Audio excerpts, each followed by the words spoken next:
nimemsikia rais akizungumza bayana kabisa kwamba pengine nguvu iliyotumika kuzuia haya ambayo upande mmoja unaita ni maandamano, lakini upande mwingine unaita kwamba ilikuwa ni uasi, kwa maana kwamba kulikuwa na dhamira labda kuiondoa serikali madarakani. Wewe unadhani kwamba hii nguvu iliyotumika ilistahili? Tazama, ndio ninayosema kwa watu wa kawaida wanaweza kuangalia mambo,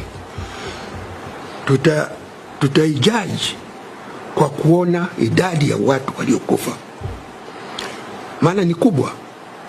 Na ukiona kwa miaka kama miwili vyombo vya ulinzi na usalama vilikuwa vimeambiwa wajiandae kuja kusimamia mchakato wa uchaguzi uwe huru, haki na amani.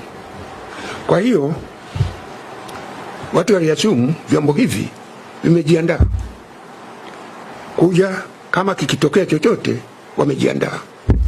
Sasa tunajiuliza, walijiandaa vipi? Walijiandaa kwa bunduki na risasi, kwa sababu ndio wametumia zaidi. Nini waliandaa? Na hiyo ndio inatakiwa kuweza kujaji kama nguvu iliyotumika kwamba inafanana na mazingira. Hapa unashughulika na vijana ambao hawana silaha za kisasa, wewe una bunduki na risasi unaua. Sasa watangaze, ndio tunaweza kuamua kama kweli nguvu iliyotumika ilistahili.